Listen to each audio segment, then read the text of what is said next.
بسم اللہ الرحمن الرحیم وَإِنْ كَانَ بَعْدَ إِلَّا فِي كَلَامٍ غَيْرِ مُوجَبٍ وَهُوَ كُلُّ كَلَامٍ يَكُونُ فِيهِ نَفْيٌ وَنَهْيٌ وَاسْتِفْهَامٌ۔ یہاں سے پیچھے سے یہ بتلاتے آ رہے تھے کہ مستثنیٰ کے اعراب کی 4 قسمیں تھیں۔ پہلی قسم انہوں نے تفصیل کے ساتھ بتا دی۔ اب جہاں سے مستثنیٰ کے اعراب کی دوسری قسم بتلا رہے ہیں کہ وَإِنْ كَانَ بَعْدَ إِلَّا فِي كَلَامٍ غَيْرِ مُوجَبٍ، اور اگر مستثنیٰ ہو اللہ کے بعد کلام غیر موجب میں، اگر مستثنیٰ اللہ کے بعد ہو، اللہ کی قید سے اللہ کی جو اخوات تھیں وہ خارج ہو گئیں، کہ وہ پیچھے انہوں نے ذکر کیا تھا کہ خلا عدا ما خلا ما عدا لیسا لا یکون کے بعد اگر مستثنیٰ ہوگا تو پھر منصوب ہوگا۔ یہاں جو اگلی قسم آ رہی ہے بدل کی اور نصب کی، یہ اس وقت ہوگی جب مستثنیٰ اللہ کے بعد ہوگا، اللہ کی اخوات کے بعد نہ ہوگا، اللہ کے بعد ہوگا۔ اور فی کلام غیر موجب، فی کلام غیر موجب، اور کلام غیر موجب میں ہو۔ کلام غیر موجب کسے کہتے ہیں؟ وہ کل کلام یکون فیہ نفی و نہی و استفہام۔ پیچھے بھی میں بتا چکا ہوں، لیکن یہ خود تعریف کر رہے ہیں کہ کلام غیر موجب ہر وہ کلام کہ جس میں نفی نہی اور استفہام ہو، ہر وہ کلام جس میں نفی نہی اور استفہام ہو اس کو کلام غیر موجب کہتے ہیں۔ نفی اور نہی میں فرق یہ ہے کہ نفی میں مطلقاً کسی کام کے نہ ہونے کو بتلایا جاتا ہے، اور نہی میں کام کے نہ کرنے کا حکم دیا جاتا ہے۔ تو کلام غیر موجب کی یہاں پر قید لگائی اس لیے کہ اگر کلام موجب ہو، مستثنیٰ کلام موجب کے بعد اللہ کے بعد واقع ہو تو وہاں منصوب ہوتا ہے، وہ پیچھے قسم گزر گئی۔ تو ایسا کلام ہو جو غیر موجب ہو۔ آگے فرمایا والمستثنیٰ منہ مذکور، اور مستثنیٰ منہ مذکور ہو، اس لیے کہ اگر مستثنیٰ منہ مذکور نہیں ہوگا تو اس کا اعراب جو ہوگا وہ آگے آ رہا ہے۔ تو یہ 3 قیدیں دوسری قسم کے ساتھ لگائیں۔ ایک یہ کہ مستثنیٰ اللہ کے بعد ہو، اللہ کی اخوات کے بعد نہ ہو۔ دوسری قید یہ کہ کلام موجب میں ہو، کلام غیر موجب میں نہ ہو۔ تیسری یہ کہ مستثنیٰ منہ مذکور ہو، غیر مذکور نہ ہو۔ تو پھر اعراب کیا آئے گا؟ یجوز فیہ الوجہان، اس میں 2 وجہیں جائز ہیں، النصب والبدل، نصب بھی اور بدل بھی۔ یعنی جو بدل ہوگا اس کا اعراب مستثنیٰ منہ کی طرح ہوگا، کہ جو اعراب مستثنیٰ منہ پر آ رہا ہے وہی پھر مستثنیٰ پر آ رہا ہوگا، اس لیے کہ اس صورت میں مستثنیٰ منہ سے بدل البعض بن رہا ہوتا ہے۔ بدل اور مبدل منہ کا اعراب ایک ہی ہوتا ہے۔ تو یجوز فیہ الوجہان، اس میں 2 وجہیں جائز ہیں، النصب، نصب بھی جائز ہے، والبدل، اور بدل بھی جائز ہے۔ اما قبلہا، بدل کس چیز سے؟ اما قبلہا، جو اللہ سے پہلے ہو۔ یہ ہا کی ضمیر اللہ کی طرف لوٹ رہی ہے، یعنی اللہ سے پہلے، یعنی مستثنیٰ منہ سے بدل بھی جائز ہے۔ نحو ما جاءنی احد الا زیدا و الا زید۔ اب یہاں دیکھیں کہ اللہ کے بعد زیدن آیا ہوا ہے، اور اس کو زیدن بھی پڑھ سکتے ہیں۔ زیدن کیوں پڑھ سکتے ہیں اور زیدن کیوں پڑھ سکتے ہیں؟ اس لیے کہ یہ مستثنیٰ کے اعراب کی دوسری قسم ہے، اور مستثنیٰ کے اعراب کی دوسری قسم میں نصب بھی پڑھا جا سکتا ہے اور بدل بھی پڑھا جا سکتا ہے. اور یہ بدل جب بن رہا ہے تو چونکہ مبدل منہ جو تھا وہ مرفوع تھا تو مستثنا کو بھی مرفوع بنایا گیا، یعنی یہ بھی فاعل بن رہا ہے اس لیے کہ مستثنا منہ جو تھا وہ فاعل بن رہا تھا. اب یہاں دیکھیں کہ تینوں شرطیں یہاں پر پائی جاتی ہیں. ایک یہ کہ زید اللہ کے بعد واقع ہے، دوسرا یہ کہ یہ کلام غیر موجب ہے، ما جاءنی احد، میرے پاس نہیں آیا کوئی ایک.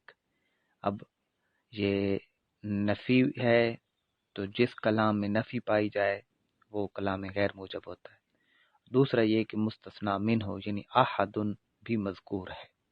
تو یہ تینوں شرطیں پائی جاتی ہیں. جب یہ تینوں شرطیں پائی جائیں تو پھر اس پر مستثنا کے اعراب کی یہ دوسری قسم ہوگی، اور دوسری قسم میں منصوب بھی پڑھا جا سکتا ہے اور بدل بھی بن سکتا ہے.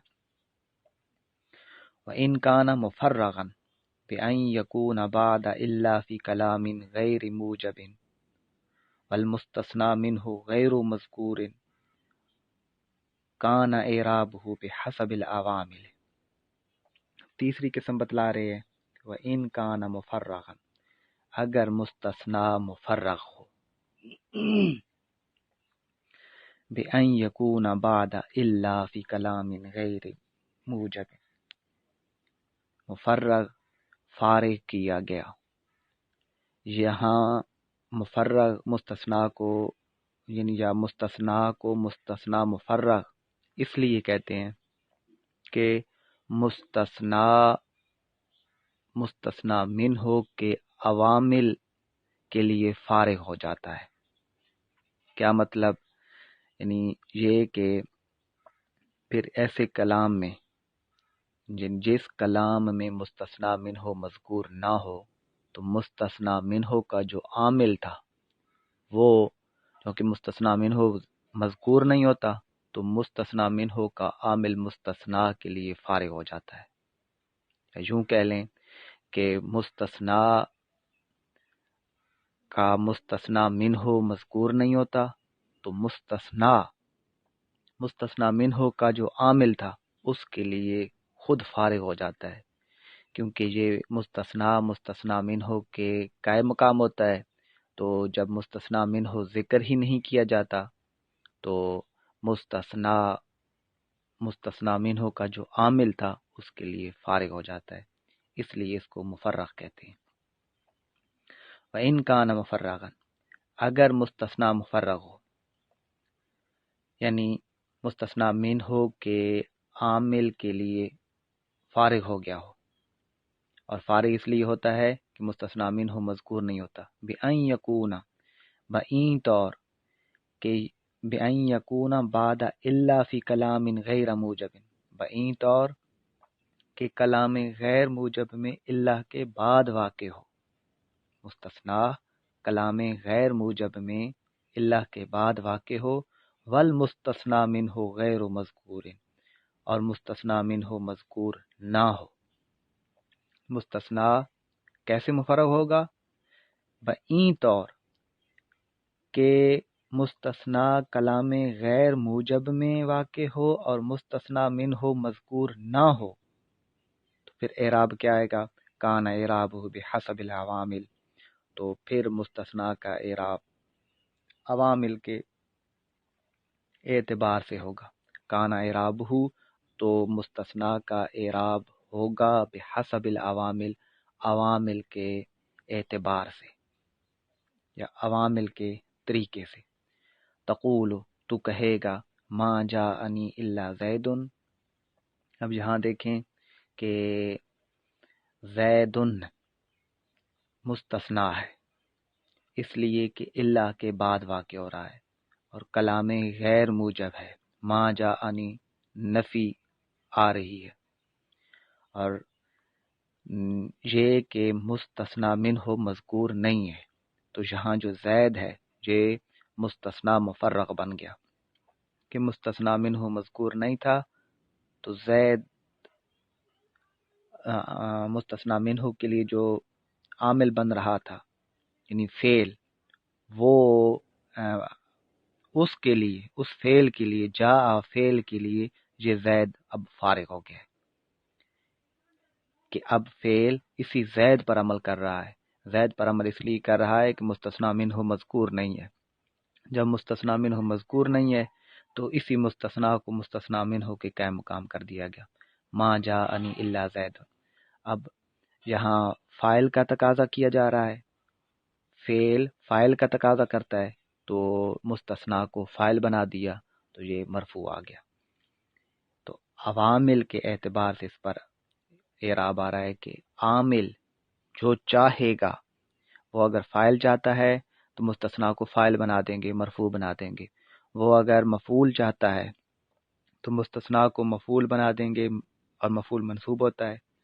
اگر عامل جر چاہتا ہے تو مستثنا کو مجرور کر دیں گے۔ وما رأیت الا زیدن، یہاں اب عامل مفعول چاہ رہا ہے تو مستثنا کو مفعول بنا دیا اور مفعول کا اعراب جو ہوتا ہے وہ منصوب ہوتا ہے، تو یہاں پر زیدن منصوب ہے۔ ما رأیت الا زیدن وما مررت الا بزید، یہ عوامل کے اعتبار سے اعراب آ رہے ہیں۔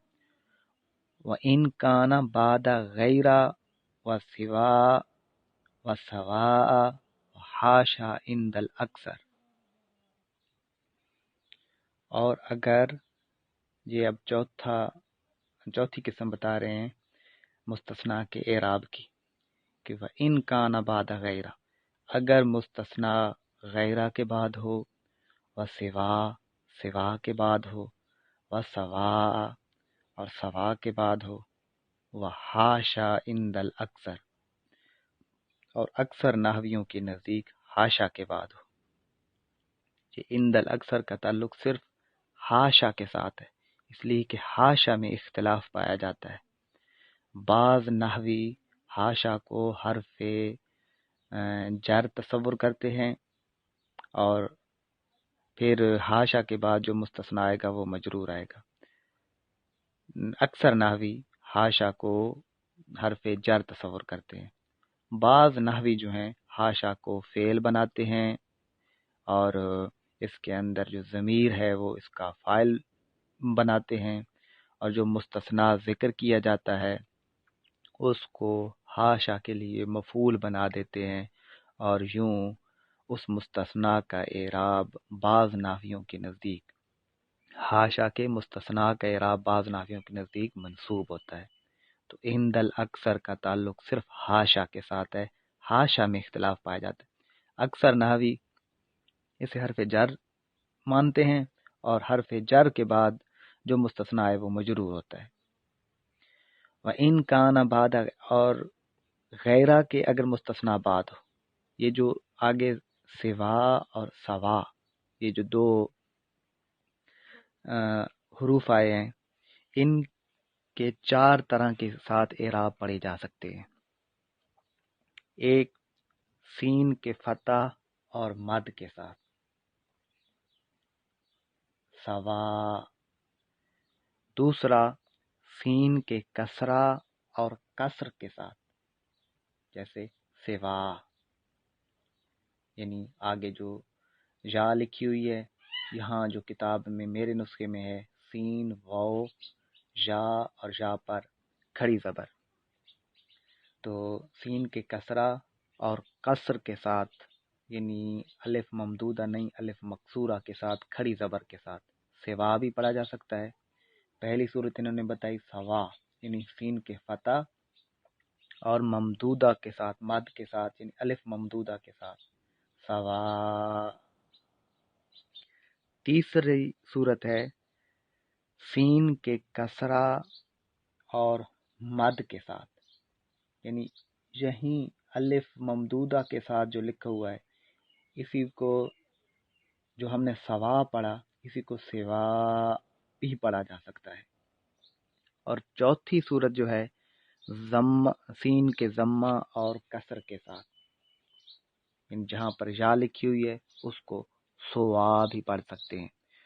تو یہاں جو دو سیغے لکھے ہوئے ہیں یا کے ساتھ اور الف کے ساتھ، جو یا کے ساتھ ہے اس کو سوا سوا پڑھ سکتے ہیں، جو الف کے ساتھ لکھا ہوا ہے اس کو سوا سوا، یعنی دونوں کو دو دو طریق کے ساتھ پڑھا جا سکتا ہے۔